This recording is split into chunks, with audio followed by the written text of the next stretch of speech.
이 시간 주다의 모든 것을 찬양드리며 우리 자신의 산제물로 그리고 헌금을 올려드리겠습니다. At this time, as we sing You're My All in All, we will give our offering.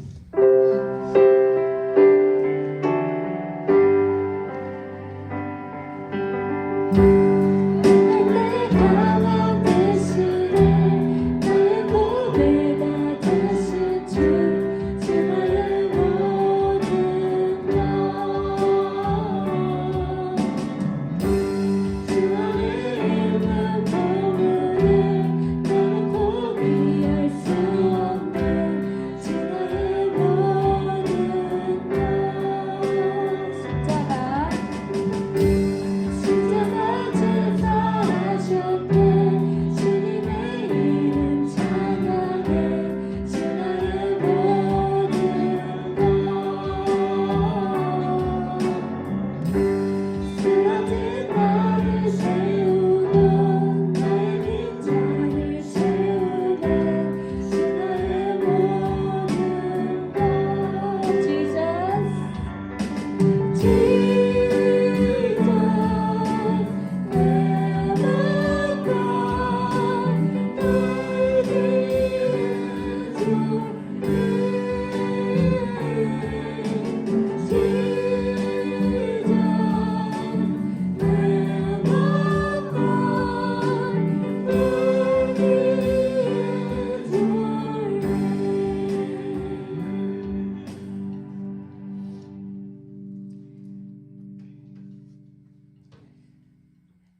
Youngbada, John, can you come up and can you read today's word and can you pray for us? Galatians chapter 6 verse 2. Carry each other's burden, and in this way you will fulfill the law of Christ, for each one should carry their own load. Amen.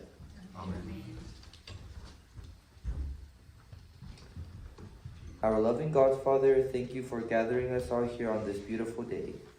I ask that you open up our hearts so that we may learn and digest the word.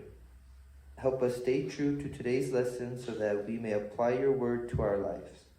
Please help our church grow so that we can share the word of God. We give glory to our loving God, Father, in Jesus' name. 갈라디아서 6장 1절로 2절 말씀까지만 오늘 함께 나누려고 합니다. 갈라디아서 6장 전체의 말씀은 이제 10절까지의 말씀은 두 가지의 내용입니다. 하나는 한번 따라해 보겠습니다. 서로의 짐을 지라. 서로의 짐을 지라. 네, 이 갈라디아서 6장 말씀은 신령한 너희들은, 신령하다는 것은 복음을 믿고 성령의 인도를 받는, 진리와 성령의 인도를 따라가는 그 성도들이라고 한다면, 교회 안에서, 이건 교회 안의 이야기를 말하는 거예요. 성도들이 서로의 짐을 먼저 지어야 된다라고 말씀하셨어요. 그리고 선을 행하되 낙심하지 말라. 중도에 포기하지 말라는 것이죠. 우리가 선을 행하다 보면 지치거든요. 또 외로운 길이기 때문에 남들이 인정해주지 않아요.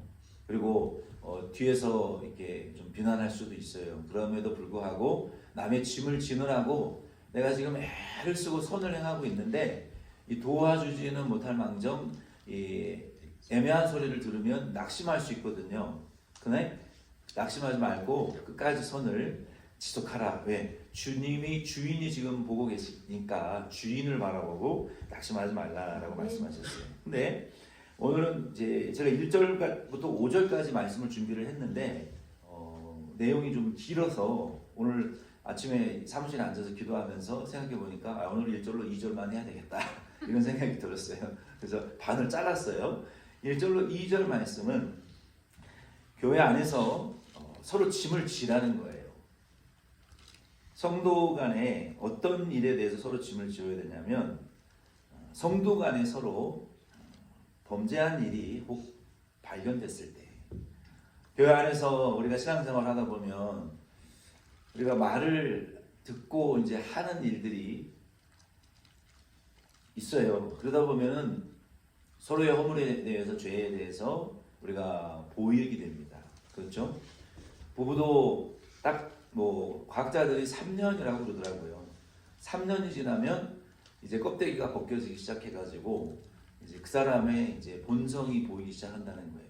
그러니까 이제 낙심하고 상처를 주고받는 그런 이제 과정들이 교회 가정 안에서도 일어나는데, 우리가 교회의 성도 간에도 우리가 함께 신앙생활을 해 나가다 보면 이게 성도의 허물에 대해서, 서로의 죄에 대해서 우리가 발견하게 됩니다.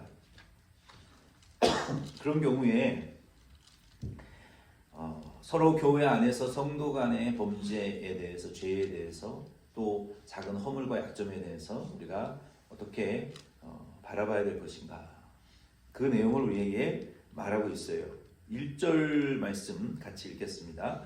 갈라디아서 6장 1절 같이 읽겠습니다. 시작. 형제들아, 사람이 만일 무슨 범죄한 일이 드러나거든 신령한 너희는 온유한 심령으로 그러한 자를 바로 잡고 너 자신을 살펴보아 너도 시험을 받을까 두려워하라. 아멘.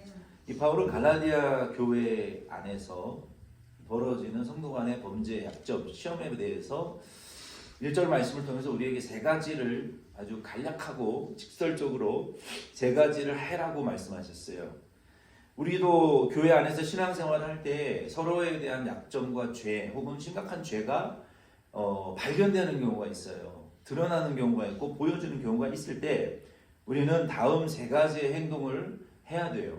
왜 우리가 그렇게 해야 되느냐? 바울은 우리에게 그 당위성을 무엇으로 요청하고 있냐면 너희가 신령한 자라면 그렇게 해라.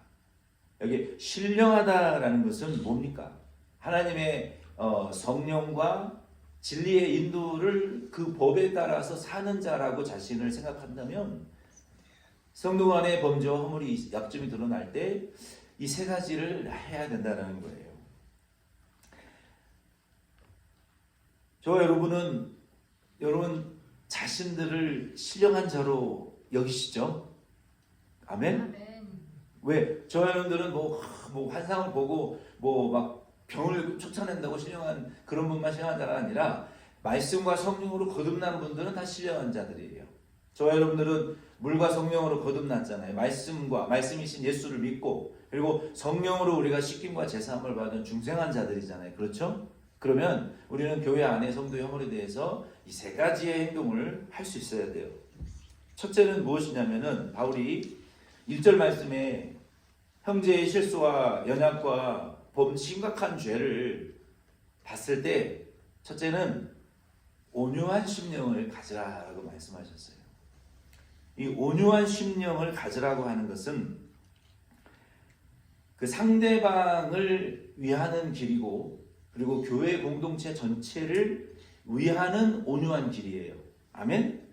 네. 상대방 성도를 위하고 우리 교회라는 공동체 전체를 위한 온유한 심령을 가져야 되는 거예요. 내 자녀가 잘못할 때 그 부모들은 정말 누가 때려 죽이려고 욕을 해도 부모는 자녀 편 드는 게 인지상정 아닙니까? 그러나 교회 안에서는 우리가 성도의 허물과 약점이 드러날 때 그 형제를 위해서 교회 공동체를 위한 온유한 마음을 가져야 된다라고 여러분 생각하시기를 바랍니다. 그러니까 이 교회 공동체를 위한 온유한 마음이라는 것은 무엇이냐면 그냥 너무 우리가 인정에 치우치는 그런 온유함은 아니에요. 동정에만 치우치는 온유함이 아니라 교회 공동체를 우리가 항상 생각을 해야 돼요. 갈라디아서 5장 7절로 12절 말씀에도 보면은 여기 본문 바로 앞이니까 한번 읽어보겠습니다. 너희가 다름질을 잘 하더니 누가 너희를 막아 진리를 순종하지 못하게 하더냐? 그 권면은 너희를 부르신 이에게서 난 것이 아니니라. 적은 누룩이 온 덩어리에 퍼지느니라. 나는 너희가 아무 다른 마음을 품지 아니할 줄을 주 안에서 확신하노라. 그러나 너희를 요동하게 하는 자는 누구든지 심판을 받으리라. 형제들아, 내가 지금까지 할례를 전한다면 어찌하여 지금까지 박해를 받으리요? 그리하였으면 십자가의 걸림돌이 제거되었으리니. 바울이 지금 갈라디아 교회 안에 드러난 이 형제 간의 범죄는 무엇입니까? 예수 믿고 구원받아서 신앙생활 잘하던 교인들이 유대 할례주의자들의 거짓 가르침을 따라가다 보면서 예수 믿는 것으로는 부족하다. 그러니 유대인들처럼 당신들도 할례를 받아야 되고 유대인의 문화를 따라야 되고 유대인들과 이방인들을 하나님이 갈라놓은 것처럼 그 인종 간의 어떤 차별을 야기시키는 할례를 받아야 된다라는, 그리고 그 행위로 구원을 받을 수 있는 모세의 율법이 만이 진짜 성경이고 예수의 복음은 성경이 아니다. 그러니까 구약만 성경이고 신약은 성경이 아니다. 이런 가르침을 그들이 따라가면서 유혹을 했잖아요. 그리고 갈라디아 교회 성도들은 그 거짓 교사들의 가르침을 따라서 그들이 그 당시에도 그 상권을 쥐고 있었기 때문에 그 사업을 주지 않는 거예요. 거래를 하지 못하게 만드는 거예요. 그리고 연결된 유대인들의 그 사장들을 통해서 그 사람들이 유통업을 하지 못하도록 방해를 놓는 거예요. 그러니까 생계의 위협을 받기 시작하는 거예요. 이방인 그리스도인들이 먹고 사는 문제에 지장이 생기기 시작하는 거예요. 그래서 그들이 나 할례 받을 테니까 당신의 유대교의 가르침을 따르고 모세의 율법을 따르고 당신들의 문화를 유대인처럼 따라 살 테니까 나 먹고 살 수 있는 생계를 좀 하게 해달라, 비즈니스를.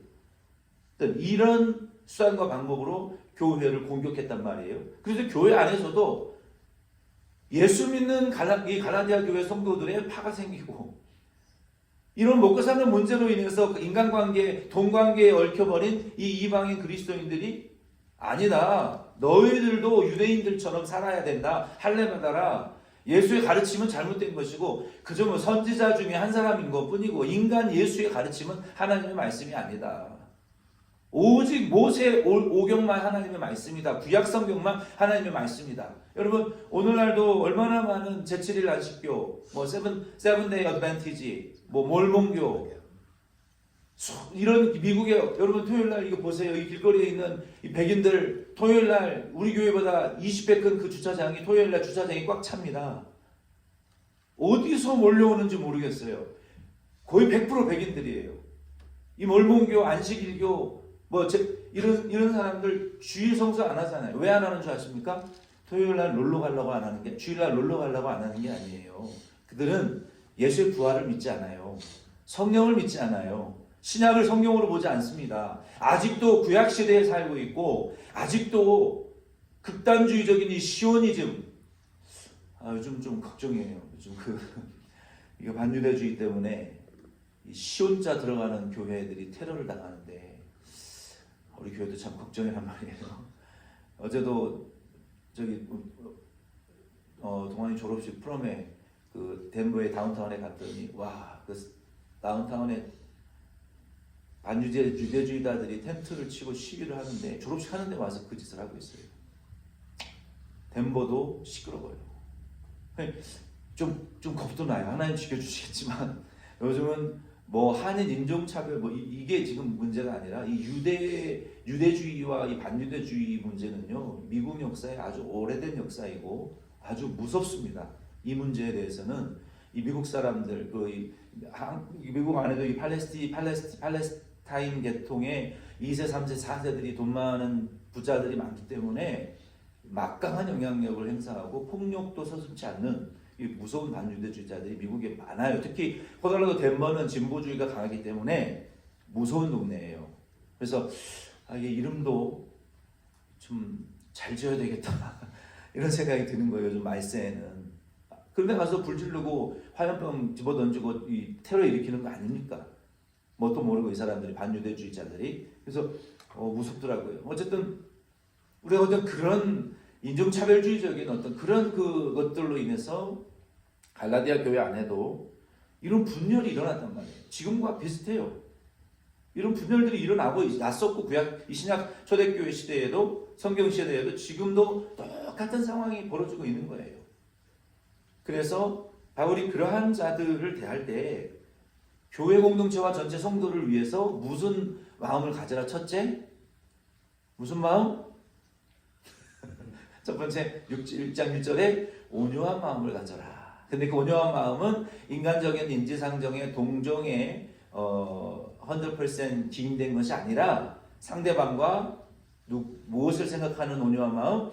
교회 공동체를 향한 온유한 마음을 가지라는 거예요. 이해되십니까? 갈라디아 교회 안에 들어온 이 율법주의자와 예수 믿는 성도들 간에 무엇을 따르는 것이 교회 공동체를 위한 것입니까? 무엇이 교회를 위해서 옳은 거예요? 하나님의 나라를 위해서. 율법을 따라 할례를 받아야 옳은 것입니까? 핍박을 받더라도 예수 그리스도를 믿고 따라가는 것이 옳은 길입니까? 생계를 유지하기 위해서 예수를 버리고 십자가를 성령과 부활을 부인하는 길이 옳은 길입니까? 돈을 못 벌고 굶어도 가난해도 예수 따라가고 십자가 지고 예수 따라가는 길이 이 말세에 옳은 교회를 위한 길입니까? 무엇입니까?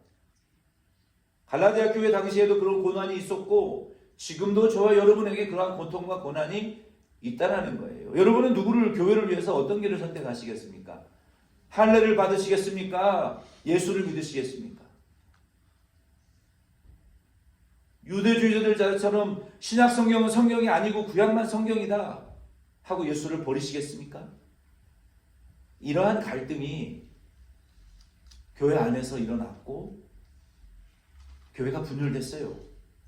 그러한 상태에서 신령한 너희들은, 예수 믿는 너희들은, 예수 고난받으면서 예수 따라가는 너희들은 예수 버리고 율법을 따라가고 할례 받아야 다 구원받는다. 예수의 말은 성경이 아니다라고 말하는 자들과의 갈등 속에서 너희들은 그들을 향해서 어떤 마음을 품어라? 온유한 마음을 품으라. 교회를 위해서 온유한 마음을 품으라는 거예요. 온유한 마음을 품되 진리를 버려서는 안 되는 거예요. 그래서 갈라디아서 5장 7절로 12절 말씀에 바울이 말한 것처럼 이 작은 누룩이 교회 안에 들어와지게 되면 그 예수 믿지 않고 모세만 믿어야 된다, 율법만 믿어야 된다, 할례를 받아야 구원 얻는다라고 말하는 자들을 온유한 마음으로, 우리가 불쌍한 마음으로 온유한 마음으로 대해주기는 해야 되지만, 그들의 가르침이 이 적은 누룩과 같이 되어서 저와 여러분의 마음이나 교회 안에 자리 잡지 못하도록 그것은 지켜내야 된다는 거예요. 왜입니까? 여러분, 이 적은 누룩이라는 것은, 이 이스트는 작은 분량의 이 누룩이 이 밀가루 덩어리에 부어지고 시간이 지나면 이게 이만큼 부풀어 올라요.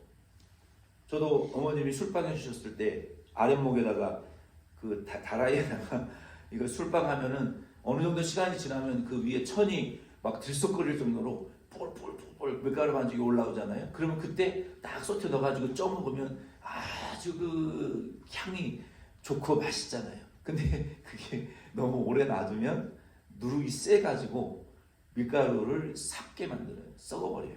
그러면 그거는 술빵을 못 만듭니다.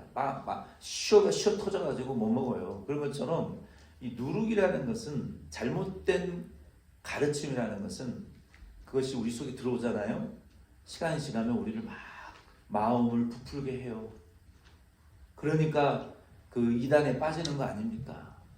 내일 종말이 오는 것처럼, 세상 끝난 것처럼. 근데 진리는 아직 이루어져야 될 말씀들이 많은데 마음이 막 부풀려지고, 막 이 세상은 다 쓸모없어, 다 죽어버리고 죽여버려야 돼. 속된 말로 너도 죽고 나도 죽자, 그런 막 시한부 종말론주의적인 그런 상태로 우리의 마음이 막 부풀려지고, 세상 거 다 필요 없고, 인간관계 다 필요 없고, 부모 자식도 다 필요 없고, 뭐 돈 벌 필요도 없고, 학교 갈 필요도 없고, 먹을 필요도 없고, 이런 어떤 그 극단주의적인 그런 이 마음으로 막 부풀려졌다가 한꺼번에 다 썩어지게 만드는 그런 잘못된 이 교리들이 우리 안에 들어오면 그렇게 되는 거예요. 그래서 이 누룩이 작은 한 사람에게 들어오면요, 그게 교회 전체를 다 썩어지게 만드는 거예요. 다 전체를 부풀려서 썩게 만드는. 그러므로 우리가 그 갈등 가운데 있는 교회가 교리적으로 그 잘못된 편에 서 있는 그 성도들을 그 온유하고 불쌍한 마음을 가져야 되기는 하지만, 공동체를 지키기 위해서는 그러한 마음을 갖되 교훈은 받아들이지 말라는 것이죠. 조지아에서도 뭐 1년 반 전에 그런 뭐 그리스도의 군사 뭐 이런 일들 많이 은밀하게, 이민교회 안에서 은밀하게 이루어지고 있어요. 왜? 이민사회가 은밀하기 때문에 그래요. 특히 한인들이 유독 다른 인종에 비해서 미국 사회에 다른 인종들과의 교류가 가장 적은 인종이 바로 이 한국이에요. 코리아. 자기네들끼리만 이렇게 은밀하게 뭉쳐있기 때문에 그 안에 독보속과 같은 이단들이 들어가기가 얼마나 좋은지 몰라요. 들어가서 안 보이니까.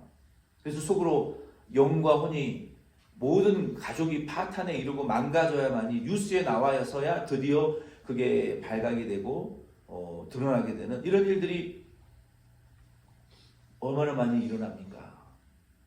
미국의 그 유명한 나사에서 일하던 그 여자 교수님도 당했어요. 그런 이단에. 얼마 전에 또 그 시사 프로그램에 나오더라고요. 병에 걸렸는데 미국에 혼자 유학 가서 정말 너무나 자유분방하고 자기의 책임을 너무나 잘했던 여자분이래요. 근데 미국의 나사에서 스카우트 제안을, 교수를 받고 미국에 가서 공부를 했는데 어느 날 갑자기 연락 두절이 되고 어느 날 갑자기 연락이 안 되기 시작하는 거예요. 그리고 엄마가 아닌데 엄마의 핸드폰으로 이상한 문자가 계속 오기 시작하는 거예요. 그 사람은 카톨릭 신자였는데 카톨릭 이단에 빠져가지고, 내가 기도해 줄 테니까 병원 가지 마라. 그리고 어디에다가 돈을 보내라. 그리고 거기 나사에서 일한 그 수십만 불의 그 돈을 오랫동안 갈취를 했어요. 그 이단 신부가. 그래서 이 뭐 나중에 그 다 드러났는데 결국은 그 이상한 요양원 같은 데 들어가가지고 혼자 병원 안 가고 거기서 갇혀 살다가 결국은 비참하게 죽었어요. 그래서 뉴스에 나와서 그때 자기 부모, 남편, 자녀도 그때 한 거예요. 그때. 그래가지고 알고 보니까 이런 악한 독보속과 같은 이단에 연료가 되었던 것을 나중에 알게 되는 거예요. 그래서 이런 것들은 교회를 망가지게 하는 지름길입니다. 그래서 저와 여러분들은 지난번에도 말씀을 드렸지만 그 한국 음식문화 축제에 가지 마시기를 바랍니다. 요즘 그 구원파에서 덴버에 대대적으로 한국 음식문화 축제 한다고 가가지고 그들이 원하는 거는 여러분의 집 주소와 전화번호예요.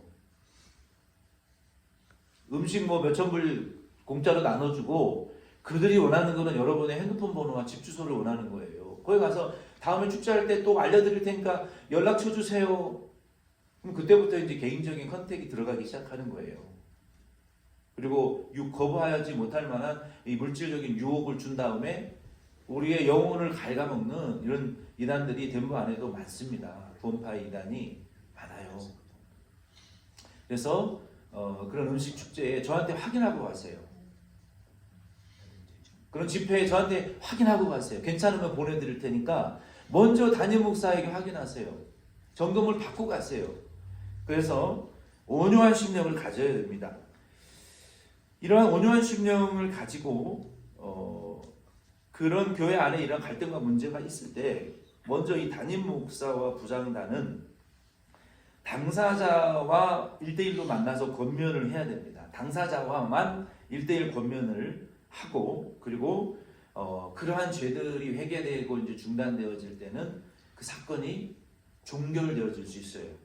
교회에 알려지지도 않고 다른 성도들에게도 알려지지 않았기 때문에 그러한 일들을 우리가 조용히 해결할 수가 있어요. 교회는. 그렇죠? 그러면 교회는 아무 문제가 없고 서로 온유한 마음을 갖기 때문에 그 당사자도 공개되지 않았기 때문에 그 문제가 되지 않습니다. 그러면 교회가 평안해요. 그리고 두 번째는요. 1절 말씀에 바로 잡으라고 말씀하셨어요. 이 바로 잡으라는 것은 카타르티조, 헬라에 보면은 카타르티조라는 것은 헬라어로 한번 따라해 보겠습니다. restore. 여러분 영어 우리 아시는 분들은 그 의미를 알 거예요. restoring. 우리가 바로 잡으라는 말씀은 그냥 뭐 회초리를 바로 들라는 게 아니에요. 바로 잡으라는 것은 회복시켜 주라는 거예요. 우리가 이러한 일을 당하는 분들을 볼 때 이 카타르티조라는 것은 영어로는 restoring, 회복시켜 주다라는 의미가 있고 원어의 의미에는요 4가지 의미가 있어요. 와, 그러니까 한국어가 영어는요 굉장히 심플해요. 영어도 시나 이런 문학들을 보면은 이게 무슨 문학일까 할 정도로 굉장히 쉽고 심플한 것들이 많아요. 근데 한국 문학은 복잡합니다. 아주 복잡해요. 근데 여러분 이 헬라어, 히브리어는요 영적인 의미가 거기에 담겨져 있는 언어예요. 그 4가지의 의미가 있는데 이 카타르티조라는 것은 회복하다, 그리고 복구하다, 그리고 굳게 붙잡다, 지켜주다. 그러니까 우리가 바로 잡는다라는 한국말의 언어의 의미는 이 4가지의 의미를 다 가지고 있는 거예요. 그 사람을 지켜주는 의미도 있고요. 그 사람을 굳게 붙잡아주는 그런 의미도 있고요. 복구시켜주고 회복시켜주다. 그런 의미가 있어요. 여러분도 컴퓨터를 쓰시다가 보면은 오래되다 보면 컴퓨터가 말을 안 듣는 경우가 있잖아요. 그러면 윈도우 컴퓨터든 애플 컴퓨터든 복원 시스템이라는 게 있습니다. 몇 달 전, 몇 월, 며칠로 컴퓨터를 복구시키라. 그러면요. 그 이후에 업데이트된 것들은 다 없어지지만 그 시점으로 완벽하게 컴퓨터가 돌아갈 수 있는 기능이 있어요. 그러면은 너무 복잡해서 내가 어떻게 해결을 못할 것 같으면은 어제 아침까지 멀쩡했어. 그러면 어제 아침의 날짜로 복구시켜라. 그러면요. 컴퓨터가 알아서 몇 시간 동안 막 이렇게 뭘 돌리면 딱 어제 아침의 컴퓨터의 상태로 돌아가 있어요. 어제 아침에부터 오늘까지 했던 것들은 이제 없어지는 거죠. 이게 회복된다라는 것은 그런 기본적인 의미를 가지고 있어요. 그리고 이걸 붙들어 주는 것이고 옆에 굳게 붙잡고 지켜주는 거예요. 그래서 우리는 이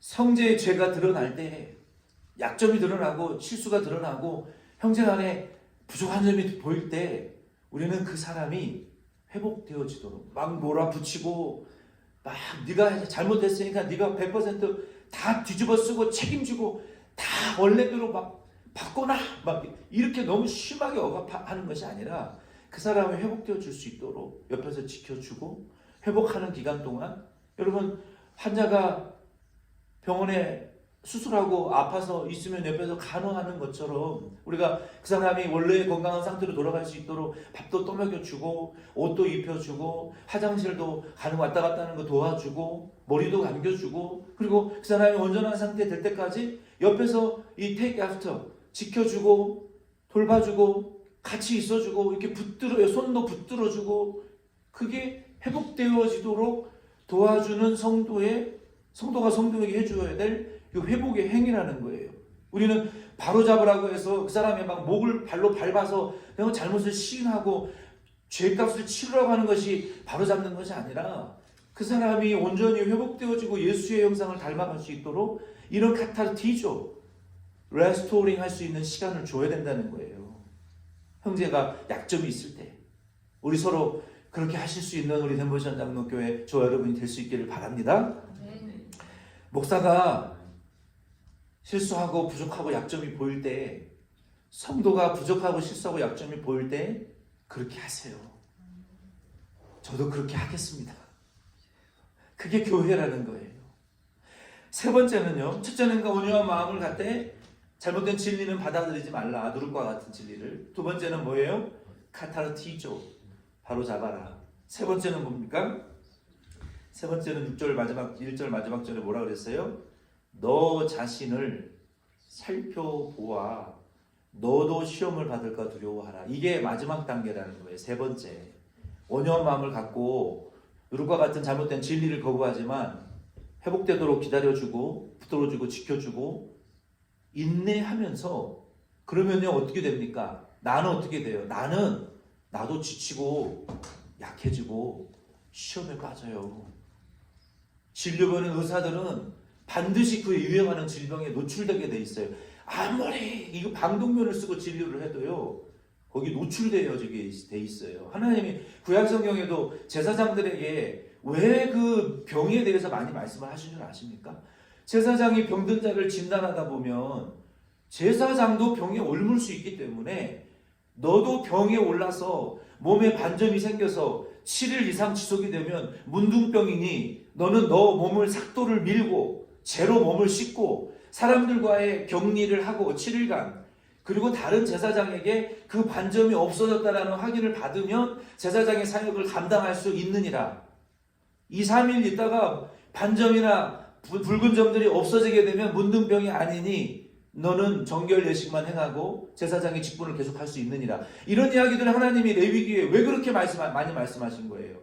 우리도 남의 집을 지다 보면요 다른 사람을 계속 온유히 여기고 긍휼히 여기다 보면요 나도 병든다는 거예요. 시험에 든다는 거예요. 그래서 바울이 이 일을 영원히 지속할 수 없는 사람이고 죄인이기 때문에 신령한 성도라 할지라도 세 번째 단계는 뭐냐? 너 자신을 비판적인 관점에서 이 죄에 대해서 돌아보라라는 거예요.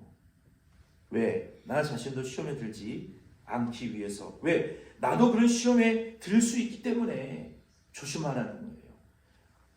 나도 그러한 시험으로부터 공격을 사탄으로부터 받을 수 있기 때문에 자기 자신을 비판적인 관점으로 자기를 성찬해야 되는 거예요. 그래서 목사가 제일 하나님 앞에 책망을 많이 받고 제일 정죄를 많이 받는 직분이 목사예요. 왜? 목사는 입으로 말씀을 많이 말하잖아요. 제일 많이 양심의 가책을 받는 사람은 자기 자신이에요.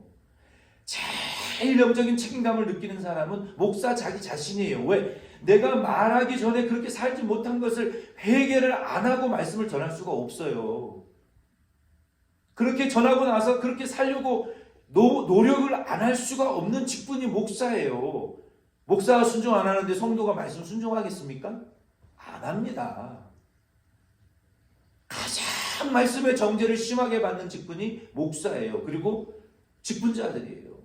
그래서 우리는 말씀 앞에 이러한 상황 앞에 자기 자신을 비판적으로 성찰해야 돼요. 그래야 우리가 교회를 거룩하게 지켜나갈 수가 있는 것입니다. 그래서 이러한 일들이 일어날 때 온유한 심령으로 회복되어지도록 자기 자신의 비판적인 성찰이 우리에게 필요한 거예요. 그래서 나는 그런 죄 안 지었으니까 that's okay 하면 그 4절 3절 말씀을 또 보면 그 스스로 속이는 자라 그랬어요. 그러니까 우리는 자기를 비판적인 믿음의 관점으로 성찰할 수 있는 그런 성숙한 성도가 되어야 됩니다. 이 모든 일의 목적은 2절 말씀에 보면은 그리스도의 법을 성취하는 데 있어요. 2절 말씀 같이 읽어보겠습니다. 시작. 너희가 짐을 서로 지라 그리하여 그리스도의 법을 성취하라. 아멘. 성도님들, 그리스도의 법은 간단한 법입니다. 그리스도께서 지신 법은 무엇입니까? 사랑의 법이에요. 은혜의 법이죠.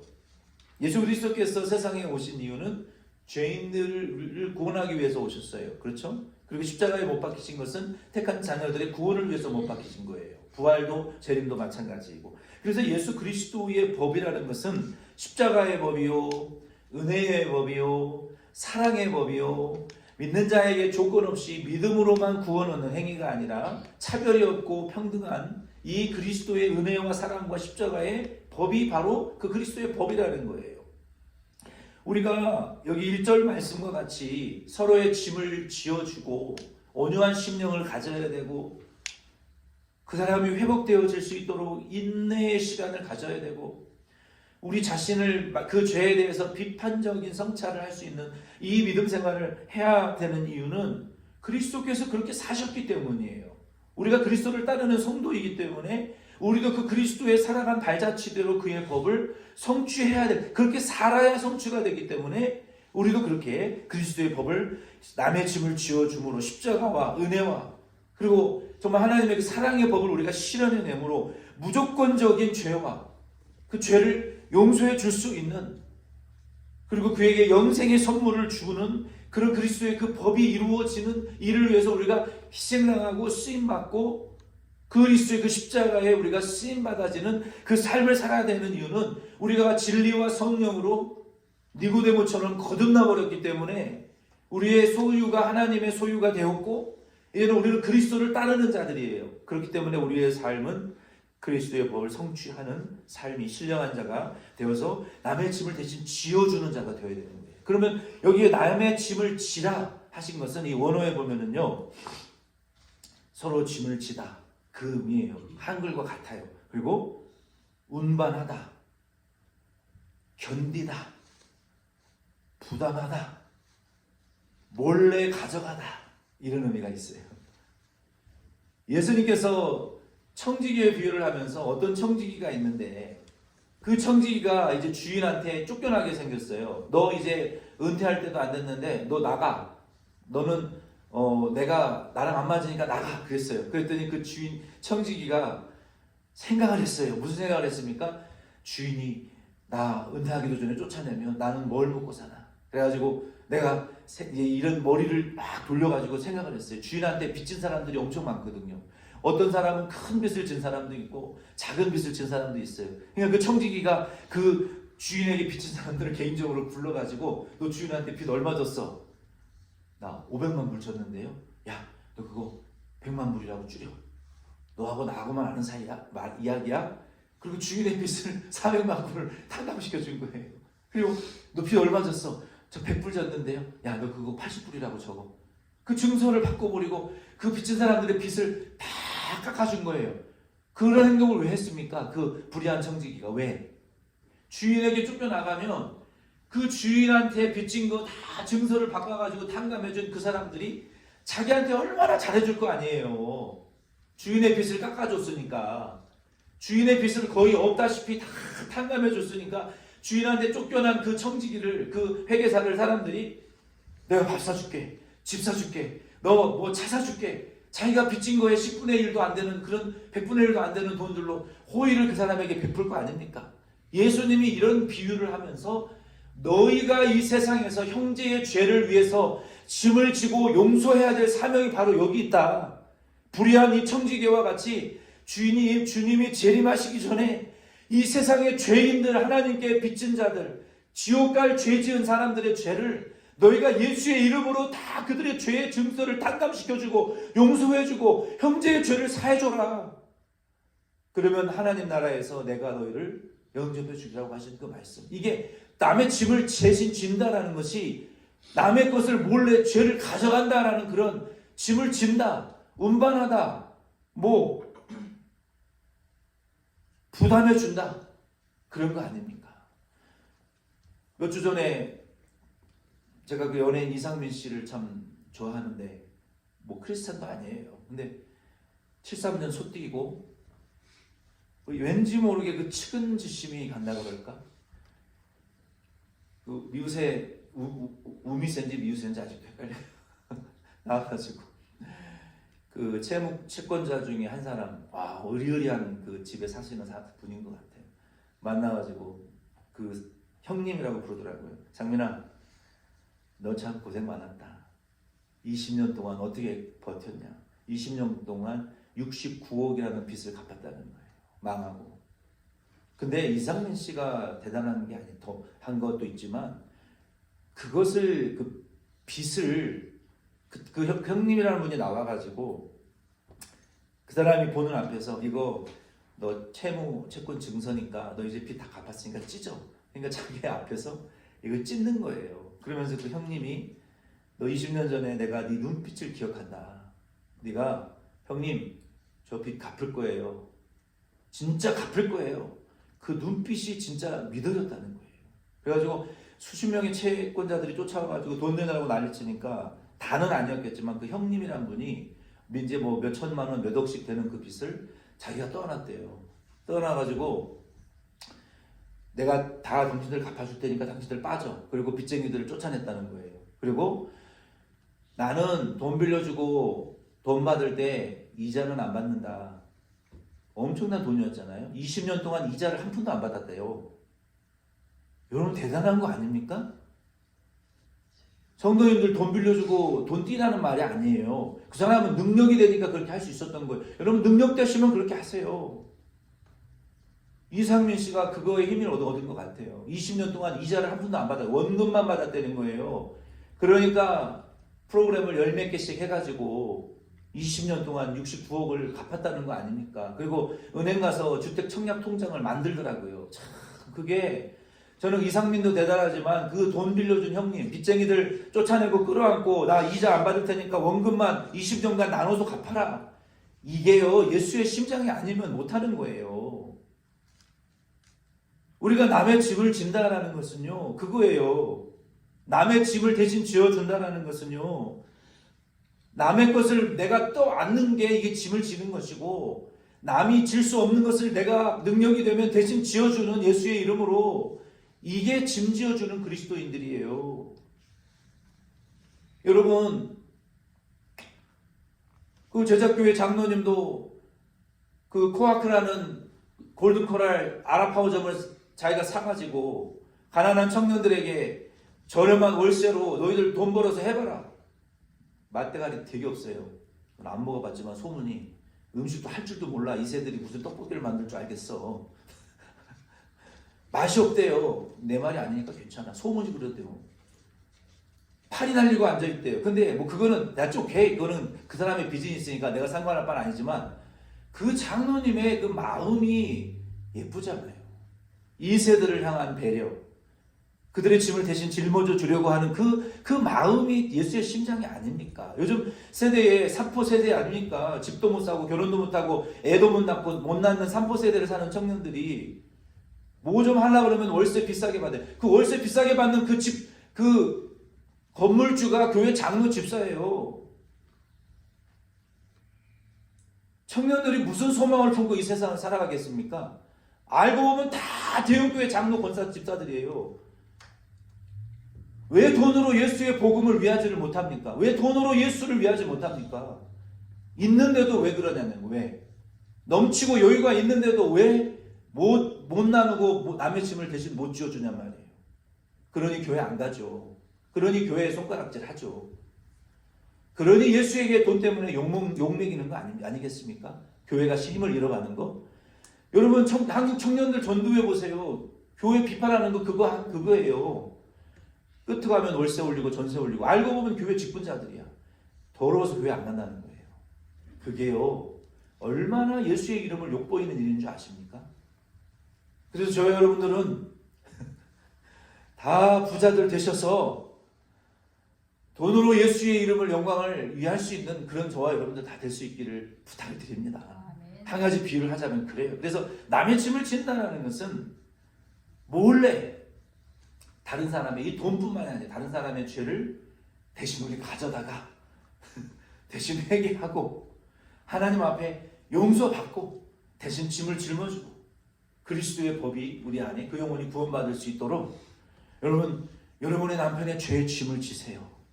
우리 장명순 집사님 남편의 죄를 대신 짊어지고 우세요. 호랭 씹어먹을 놈, 뭐 잡아먹을 놈 이런 거 욕해도 안 바뀌어요. 안 바뀌는 거 지금 수십 년 사셔도 아시잖아요. 안 바뀌더라고요 사람이. 그러니까 집사님 짐을 지시고 우리 집사님은 공개적으로 다 얘기하시니까 얘기하시는 거예요. 남의 저편의 죄의 짐을 남편의 그 고통의 짐을 대신 짊어지시고 하나님 앞에 통곡하세요.